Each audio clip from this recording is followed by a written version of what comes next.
नमस्कार दोस्तों, फिर एक बार आपका तहे दिल से स्वागत है।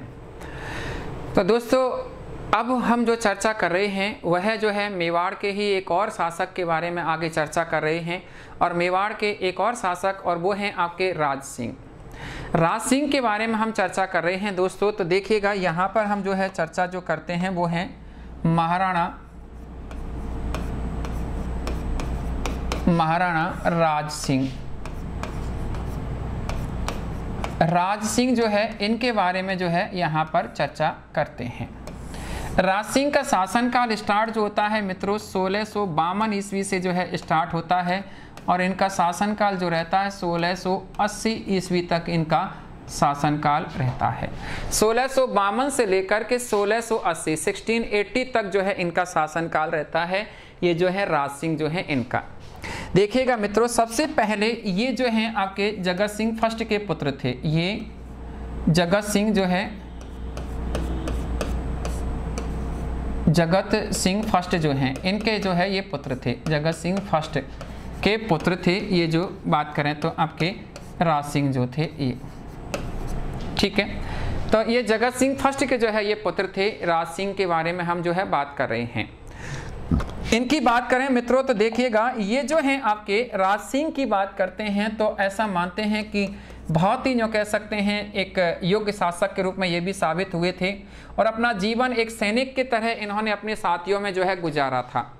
तो इसी कारण इनको विजय कटकातु के नाम से जो है पुकारा गया है। इनको विजय कटकातु के नाम से जो है इनको पुकारा गया है। विजय कटकातु के नाम से इनको जो है पुकारा गया है। ये जो है इनकी उपाधि थी। और ये उपाधि की बात करें तो एक तरह से ये जो है एक साथियों में सैनिक जीवन जीने के कारण जो है ये इन्होंने यहाँ पर इस प्रकार की उपाधि जो है प्राप्त की थी। तो इनके जो साथी जो हैं इन साथियों में सैनिकों के समान, साथियों में सैनिक के समान जो है जीवन जीने के कारण, सैनिक के समान जो है ये आपका जीवन जीने के कारण जो है इनको ये जो है टाइटल जो है मिला गया था विजय कटकातु। जो विजय कटकातु ये टाइटल को लेकर के कई बार प्रश्न आया हुआ है कि मेवाड़ के किस शासक को विजय कटकातु कहा जाता है। तो मेवाड़ के राज सिंह को विजय कटकातु के नाम से जो है लोग बाग पुकारते हैं। दोस्तों, ऐसा मानते हैं कि ये जब शासक बनते हैं तो आगे चल कर के यहाँ पर आपके दिल्ली में जो शासक, जब शासक बने थे तब तो शाहजहां थे यहाँ पर दिल्ली के शासक। तो जब ये शासक जब बनते हैं तो तब तो शाहजहां थे। इस समय तो जब शासक बने थे तो दिल्ली में जो है शासक के रूप में शाहजहां थे। दिल्ली में जो है शाहजहां थे, राइट, शाहजहां थे। शाहजहां से तो ठीक रिलेशन थे, लेकिन आगे चल कर के वहाँ पर जो बन जाते हैं वह औरंगजेब बन जाते हैं। औरंगजेब जो है ये बन जाते हैं।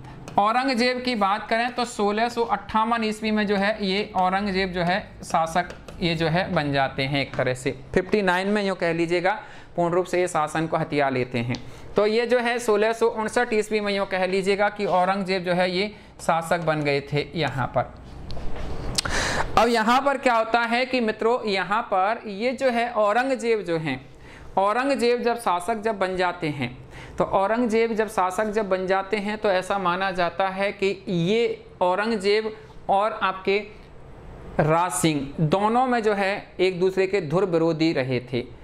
उस धुर विरोधी होने के पीछे कई कारण थे। उन कारणों में से हम यहाँ पर दो कारण तो आपके सामने यहाँ पर आपके जो है रखते हैं हम। पहला कारण तो ये था कि एक चारुमती करके एक विवाद रहा था।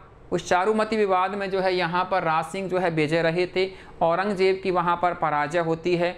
तो वो चारुमती विवाद भी यहाँ इनके जो है ये कट संघर्ष का जो है जो कह सकते हैं ये प्रमाण रहा था। तो औरंगजेब और आपके जो कह सकते हैं कि राज सिंह जो हैं, औरंगजेब और राज सिंह के मध्य जो है 36 का आंकड़ा बताया जाता है। ये 36 का आंकड़ा था दोनों में। और ये 36 का आंकड़े के पीछे जो है कारण जो रहा था वो चारुमती विवाद रहा था। तो हम यहाँ पर चर्चा कर रहे हैं वह जो कर रहे हैं आपके चारुमती विवाद। चारुमती विवाद के नाम से या चारुमती डिस्प्यूट, चारुमती विवाद या चारुमती डिस्प्यूट कह लीजिएगा। देखिएगा मित्रों, चारुमती की बात करें तो ये जो है किशनगढ़ की राजकुमारी थी। कहाँ की थी? किशनगढ़ की राजकुमारी थी। किशनगढ़ की राजकुमारी थी। किशनगढ़ की जो है ये राजकुमारी थी ये चारुमती जो है किशनगढ़ की राजकुमारी थी चारुमती। इसकी बात करें तो ऐसा माना जाता है कि किशनगढ़ की जो राजकुमारी थी चारुमती, किशनगढ़ जो है वहाँ की राजकुमारी थी चारुमती। ऐसा मानते हैं कि इनके जो भाई थे, उस भाई की बात करें तो उस भाई का नाम मिलता है जो कि किशनगढ़ के शासक भी थे, किशनगढ़ के शासक थे इनके भाई, और उनका नाम मिलता है मानसिंह। मानसिंह करके जो है इनके भाई थे। मानसिंह ने इनका विवाह जो है इस मानसिंह ने विवाह तय किया था, किया नहीं था, तय किया था। और वह किसके साथ में, इस मानसिंह ने जो है इनका विवाह तय कर दिया था, और वह किसके साथ में, औरंगजेब के साथ में। औरंगजेब के साथ में इनका जो है विवाह तय कर दिया था। चारुमती ने एक पत्र जो है, ऐसा मानते हैं कि इन्होंने एक पत्र जो है आपके राज सिंह को भिजवा दिया था, राज सिंह को भिजवा दिया था, और राज सिंह से कहा कि मैं आपसे जो है विवाह करना चाहती हूँ। तो राज सिंह से विवाह करने की इन्होंने जो है क्या की थी, इच्छा प्रकट की थी। ये जो है इन्होंने इच्छा प्रकट की थी कि मैं आपके साथ में विवाह करना चाहती हूँ। ऐसी जो है इन्होंने राज सिंह के साथ में पत्र व्यवहार के द्वारा इच्छा प्रकट की थी, मैं औरंगजेब से विवाह नहीं करना चाहती। तो ऐसा जो है ये इन्होंने अपनी इच्छा से भरा हुआ ये पत्र जो है यहाँ भिजवा दिया था राज सिंह को। राज सिंह ने इस पत्र के आधार पर किशनगढ़ पर आक्रमण करना तय कर लिया था। किशनगढ़ पर आक्रमण करना जो है इन्होंने तय कर लिया था। ये जो बात करें तो राज सिंह ने, तो राज सिंह जो है इन्होंने इस किशनगढ़ के ऊपर आक्रमण करना जो है तय कर लिया था। आक्रमण जो है इन्होंने तय कर लिया था इस राजकुमारी को प्राप्त करने के लिए। अब इस समय क्या होता है मित्रों, यहाँ पर देखिएगा, अब इस समय यहाँ पर ये क्या होता है कि राज सिंह ने अपने सरदार सामंतों को आदेश दे दिया, अपने सरदार सामंतों को आदेश दे दिया था कि किशनगढ़ पर आक्रमण करना है, क्योंकि किशनगढ़ को पूरा सपोर्ट कौन कर रहे थे, औरंगजेब कर रहे थे। तो एक तरह से औरंगजेब के खिलाफ युद्ध था। तो ये सब सरदार और सामंत जो है इनको आदेश दे दिया था। तो ऐसा माना जाता है कि सलूम्बर जो है, ये सलूम्बर जो है इनके ये जो है बहुत ही करीबी रहा है। सलूम्बर के जो सरदार थे, सलूम्बर के सरदार की बात करें तो सलूम्बर के सरदार जो थे उनकी बात करें तो उनका नाम मिलता है रतन सिंह चूड़ावत। रतन सिंह चूड़ावत जो है ये सलूम्बर के सरदार हुआ करते थे। इस रतन सिंह चूड़ावत की उस समय नई नई शादी हुई थी। इनकी जो शादी जो हुई थी, उस शादी की बात करें तो इनकी शादी जो हुई थी वह जो हुई थी सहल कंवर के साथ में, सहल कंवर के साथ में हुई थी। सहल कंवर की बात करें तो ये हाड़ौती की थी। ये कहाँ की थी, हाड़ौती की थी सहल कंवर जो है ये, इनके साथ में इनकी शादी हुई थी। नई नई शादी हुए 2-4 ही दिन हुए थे। तो ऐसा मानते हैं कि इनके पास में भी आदेश गया कि भाई युद्ध लड़ने चलना है, किशनगढ़ पर आक्रमण करना है। तो अब ये युद्ध की तैयारियां कर रहे थे साहब रतन सिंह युद्ध की तैयारियां कर रहे थे मरे से मन से। होता ही है, नई नई शादी हुई थी तो अटैचमेंट तो रहता ही है थोड़ा सा। तो ये मरे से मन से तैयारियां कर रहे थे। तो उस समय युद्ध में जाने से पूर्व इन्होंने क्या मांगी, अपनी रानी से सेनानी मांगी थी। इन्होंने युद्ध में जाने से पूर्व जो है इस रतन सिंह ने इससे सहल कंवर से सेनानी मांगी थी। सेनानी की बात करें तो सेनानी जो कहा जाता है, निशानी को कहा जाता है राजस्थान में। निशानी मीन से कोई ऐसा कुछ उपहार दे दो, कुछ अपनी पहचान, जैसे कि मैं उनको देख करके आपकी यादों को आपके मेरे साथ में संजोए रखूंगा। तो रानी ने सोचा कि राजा तो गियो, ठाकुर तो गियो, अब ठाकुर तो गियो, तो ये क्या है कि अब मेरे उसमें प्रेम में ज़्यादा फंस गया है। अगर इसमें ज़्यादा फंस करके अगर इसकी हार होती है तो उसका श्रेय किसके ऊपर आएगा, मेरे ऊपर आएगा। ऐसा इस रानी ने सोच लिया, किसने, सहल कंवर ने। और सहल कंवर ने सेनानी के रूप में इसको अपना जो है सिर कलम करके और भिजवा दिया था। इसको सिर कलम करके और इसको भिजवा दिया था रतन सिंह चूड़ावत को। तो ऐसा मानते हैं कि ये इतिहास में ये जो हाड़ी रानी के नाम से जो है फेमस हुई थी, ये हाड़ी रानी जो है वो यही है। हाड़ी रानी इसलिए कहा जाता है, हाड़ौती की थी, तो ये हाड़ी रानी के नाम से फेमस हुई थी। तो यही है, वो आपने गीत सुना होगा, वो सेनानी मांगे चूड़ावत सर काट दियो छतरानी, है ना। सेनानी मांगे चूड़ावत सर काट दियो छतरानी। तो यही है वो छतरानी जिन्होंने सर काट करके और भिजवा दिया था। तो ऐसा यहाँ पर ये जो है ये इस प्रकार का ही रहा है। तो सहेल कंवर जो है यहाँ पर इनका ये त्याग और बलिदान भी यहाँ इस आपके जो कह सकते हैं इस चारुमती विवाद से संबंधित रहा है। तो ये आपके हाड़ी रानी के नाम से फेमस रही हैं।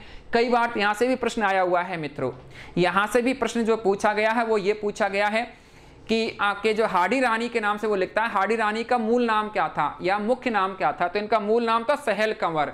तो सहेल कंवर के नाम से थी, जो कि आपके सलूम्बर के सरदार रतन सिंह चूड़ावत की रानी थी ये।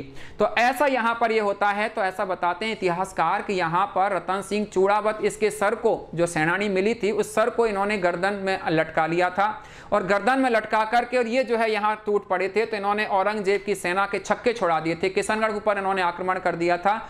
इस युद्ध में आपके जो है ये आपके राज सिंह जो है विजय होते हैं और राज सिंह की जो विजय होते हैं तो ये इनकी जो है विजय होती है। तो ये जो है आपके इस चारुमती के साथ में ये क्या कर लेते हैं, ये इनके साथ में विवाह कर लेते हैं। तो चारुमती के साथ में इनका क्या हो जाता है, विवाह हो जाता है। तो चारुमती के साथ में इनका विवाह हो गया था। ये जो बात करें तो आपके रतन सिंह, ये जो राज सिंह जो थे इनका। अब इस कारण जो है औरंगजेब का जो है ये आंकड़ा और भी बढ़ गया था। जिसके साथ में औरंगजेब की शादी होने वाली थी वही चारुमती को राज सिंह ले गए थे उठा करके। तो इस कारण इनमें और जो है वो 36 का आंकड़ा जो है वो बढ़ गया था। तो ऐसा यहाँ पर ये चारुमती विवाद रहा था। इसको कई बार एग्जाम में पूछ लिया गया, आरएएस मेंस में भी इसको पूछ लिया गया कि चारुमती विवाद क्या रहा था। तो चारुमती विवाद ये रहा था जो कि मैंने आपको अभी जैसा कि बताया है। अब यहां से बात आगे बढ़ती है, यहां से बात आगे बढ़कर के और यहां से बात आगे बढ़कर के और यहां से बात आगे जो पहुंचती है। तो इस समय यहां पर क्या होता है मित्रों कि यहां पर ये क्या करते हैं कि राज सिंह जो हैं इस समय ये क्या करते हैं कि औरंगजेब के धुर विरोधी तो हो ही गए थे। तो इन्होंने क्या किया कि इस समय ऐसा उल्लेख मिलता है कि 1669 ईस्वी में 1669 ईस्वी में क्या होता है कि औरंगजेब जो है ना, औरंगजेब हिंदुओं के मंदिर तोड़ने का आदेश देते हैं। ये जो है हिंदुओं के मंदिर तोड़ने का आदेश देते हैं, हिंदुओं के मंदिर तोड़ने का जो है इन्होंने आदेश फरमान जारी किया था औरंगजेब ने 1669 ईस्वी में। और उसी समय इस राज सिंह ने यहाँ पर कई मंदिरों का निर्माण कार्य करवा दिया था और उन्हीं समय राज सिंह ने कई मंदिरों का जो है निर्माण कार्य करवा दिया था। उनमें जैसे आपका देखिएगा एक तो जगत अंबिका जो माता है उस मंदिर को इन्होंने पूर्ण करवा दिया था। जगत अंबिका माता का जो मंदिर है, इस जगत अंबिका माता के मंदिर का इन्होंने निर्माण कार्य जो है इन्होंने पूर्ण करवा दिया था। एक कार्य तो ये करवाया था इन्होंने, इसका जो है पूर्ण करवा दिया था। और उसी समय ये क्या करते हैं कि आपके यहाँ पर 1672 ईस्वी में ये क्या करते हैं कि आपके एक राजसमंद करके जो है ये रियासत जो है यहाँ पर ये जो है बसाते हैं। राजसमंद जो है ये इन्होंने एक रियासत जो है ये बसाई थी, ये जागीर बसा ली थी एक तरह से रियासत के रूप में। राजसमंद की जो है इन्होंने स्थापना की थी 1672 ईस्वी में। राजसमंद जो है इन्होंने स्थापित किया था यहाँ पर, इसकी स्थापना की थी यहाँ पर और स्थापना करके और यहाँ पर इन्होंने क्या किया कि यहाँ पर इन्होंने आपके यहाँ एक संप्रदाय रही है वल्लभ संप्रदाय, और उस वल्लभ संप्रदाय का मंदिर जो है वो आपके नाथद्वारा के नाम से। तो नाथद्वारा जो है, इस नाथद्वारा में जो आपके श्रीनाथ जी का जो मंदिर है, इस श्रीनाथ जी के मंदिर का निर्माण भी इन्होंने करवाया। श्रीनाथ जी जो मंदिर है, इस श्रीनाथ जी मंदिर का निर्माण इन्होंने करवा दिया था। और श्रीनाथ जी मंदिर का निर्माण करवाने के साथ ही इन्होंने क्या किया कि यहीं पर ही आपके नाथद्वारा में यहाँ पर इन्होंने यहाँ पर वल्लभ जो है यहाँ पर ये जो है वल्लभाचार्य जी के जो विट्ठल दास जी रहे हैं, वहाँ वल्लभाचार्य जो संप्रदाय रही है वल्लभ संप्रदाय, उसके एक विट्ठल दास जी जो है वो रहे हैं जो कह सकते हैं प्रचारक। तो इन्होंने विट्ठल दास जी के मंदिर का निर्माण भी करवा दिया था। विट्ठल दास जी, ये विट्ठल दास जी मंदिर जो है, इस विट्ठल दास मंदिर का निर्माण इन्होंने करवाया था।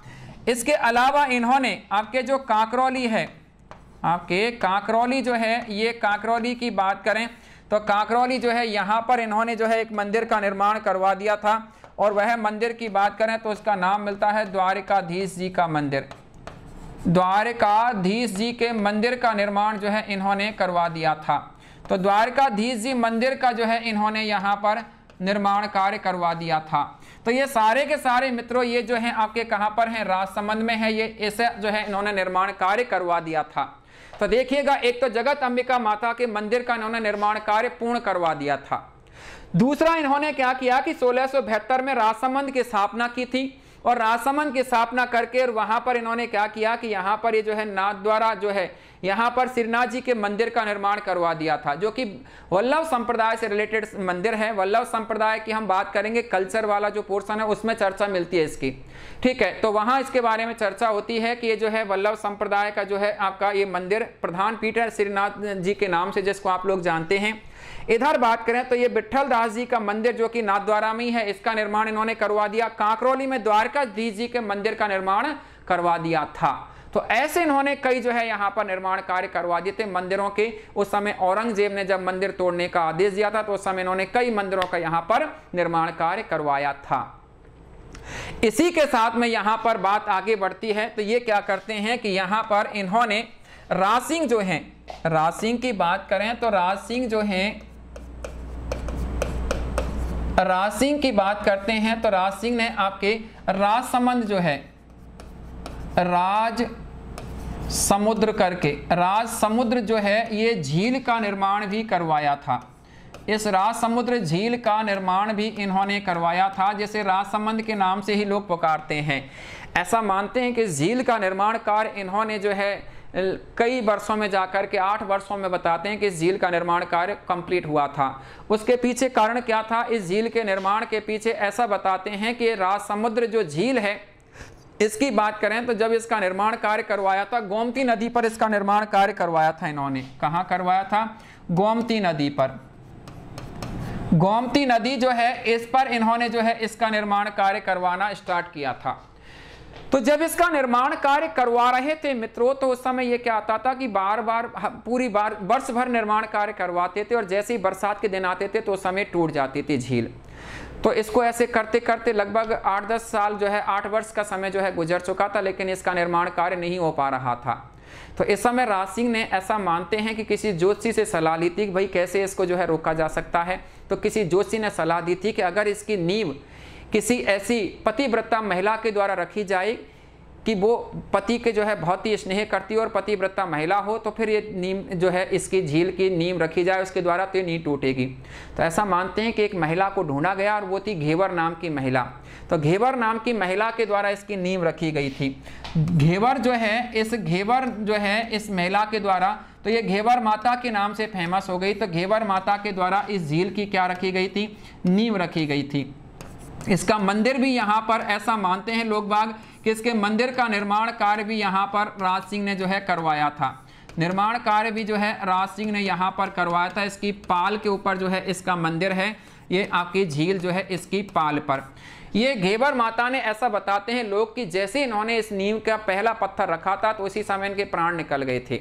जैसे इन्होंने नीम का पहला पत्थर रखा था तो उसी समय इनके प्राण निकल गए थे। घेवर माता के नाम से जो है ये फेमस हुई थी, और यहीं पर इस पाल पर इनका मंदिर बना दिया गया जिसे घेवर माता के नाम से पुकारते हैं। और इस मंदिर का निर्माण भी राज सिंह ने, और उसके बाद ये झील नहीं टूटी थी। तो आज भी जो है ये झील बनी हुई है, बहुत ही बड़ा जो है समुद्र के जैसा जो है ये है झील बनी हुई है, समुद्र के बराबर। और इसी कारण इसको राज समुद्र के नाम से पुकारते हैं। जैसे लोग बागों ने धीरे धीरे अभ्रंशित करके क्या कर दिया? राजसमंद कर दिया। तो ये जो है राज सिंह का समुद्र था, और इसी कारण इसको राज सिंह के समुद्र के नाम से इसको राज समुद्र कहा गया था। तो ऐसा यहाँ पर ये जो है रहा था। इस झील की बात करें तो मित्रों ऐसा मानते हैं कि झील का ये जो झील है इसका उत्तरी भाग जो है, इसका उत्तरी भाग जो है इस झील का वह जो कहलाता है नौचौकी कहलाता है। इसका उत्तरी भाग जो है वो नौचौकी के नाम से पुकारा जाता है। नौचौकी, यहाँ संगमरमर के बड़े बड़े जो है 9 स्थान जो है बने हुए हैं यहाँ पर बैठने के लिए। बहुत ही सुंदर इस प्रकार का संगमरमर का यहाँ पर मनोरम दृश्य जो है बनाया है राज सिंह ने, तो उसको नौचौकी के नाम से जो है पुकारते हैं। इस नौचौकी स्थान पर ही यहाँ पर ऐसा मानते हैं कि नौचौकी जो स्थान है यहाँ पर ही इन्होंने राज प्रशस्ति जो है, इस राज प्रशस्ति जो है आपके राज प्रशस्ति शिलालेख जो है, राज प्रशस्ति शिलालेख जो है इसको यहाँ पर जो है लगवाया, जो कि 1600 आपके 76 ईस्वी का जो है ये राज प्रशस्ति जो है शिलालेख है। 1676 ईस्वी का जो है ये राज प्रशस्ति जो है शिलालेख है। इस राज प्रशस्ति शिलालेख की बात करें तो ये 9 चौकी जो पार्ट है यहाँ पर ये लगा हुआ है राज प्रशस्ति जो शिलालेख है। इस राज प्रशस्ति शिलालेख की बात करें तो देखिएगा राज सिंह के समय का है, ये तो है ही, क्लियर बात है इसमें। तो इस राज प्रशस्ति शिलालेख की बात करें तो संगमरमर की 25 शिलाओं पर लिखा हुआ है। ये संगमरमर जो है संगमरमर की 25 शिलाओं पर लिखा हुआ है। ये 25 शिला जो हैं इन 25 शिलाओं पर लिखा हुआ है, 25 शिलाओं पर लिखा है। संगमरमर की 25 शिलाओं पर लिखा है और 25 शिलाओं पर लिखा होने के कारण जो है ये आपके विश्व का सबसे बड़ा शिलालेख है। विश्व का सबसे बड़ा शिलालेख है। ये विश्व का सबसे बड़ा शिलालेख है, सबसे बड़ा शिलालेख है। विश्व का सबसे बड़ा जो है ये शिलालेख है। ये जो बात करें तो आपका राज प्रशस्ति के नाम से जो शिलालेख है। शिलालेख की बात करें मित्रों, ये जो शिलालेख है इस शिलालेख की यहाँ पर अगर बात करें तो ये जो है आपके संस्कृत भाषा में लिखा हुआ है। संस्कृत भाषा में जो है ये लिखा हुआ है ये जो शिलालेख है, राइट। इस शिलालेख की बात करें तो इसमें आपके मेवाड़ के शासकों की वंशावली है। मेवाड़ जो है, मेवाड़ के जो शासक जो हैं, मेवाड़ के शासकों की वंशावली है। शासकों की वंशावली का यहाँ पर इसमें उल्लेख मिलता है। और वंशावली की बात करें तो आपके कालभोज से लेकर के राज सिंह तक की जो है इसमें वंशावली का उल्लेख मिलता है। इस शिलालेख की बात करें तो ये जो शिलालेख है, इस शिलालेख का जो लेखन कार्य जो किया था, इसका लेखन कार्य जो किया था वह जो किया है लेखन कार्य, उसकी बात करें तो उनका जो नाम मिलता है वह जो मिलता है रणछोड़ भट्ट तैलंग। उनका जो नाम मिलता है वह जो मिलता है रणछोड़ भट्ट तैलंग के नाम से जो है जाना जाता है। रणछोड़ भट्ट तैलंग के नाम से जो है इनको जाना जाता है। तो ये रणछोड़ भट्ट तैलंग जो है ये इन्होंने इसका लेखन कार्य किया था। ये जो शिलालेख है इसका, इस शिलालेख की बात करें तो रणछोड़ भट्ट तेलंगाना के थे, तो इस कारण इनको रणछोड़ भट्ट तैलंग के नाम से जाना जाता है। तो इन्होंने जो है इस शिलालेख का लेखन कार्य किया था। इस शिलालेख की बात करें तो दोस्तों इसमें जो है आपके 24 सर्ग हैं। 24 सर्ग हैं इसमें। सर्ग का मतलब है एक तरह से पार्ट या भाग हैं इसमें। इसमें 1106 जो है इसमें श्लोक हैं। 1106 इसमें श्लोक हैं। मीन्स यहाँ पर 1106 जो है इसमें ये श्लोक जो है लगे हुए हैं इस शिलालेख में। ये जो बात करें तो आपका ये जो शिलालेख है आपका राज प्रशस्ति जो शिलालेख है। राज प्रशस्ति जो शिलालेख है इसमें यहाँ पर ये 1106 जो है श्लोक हैं।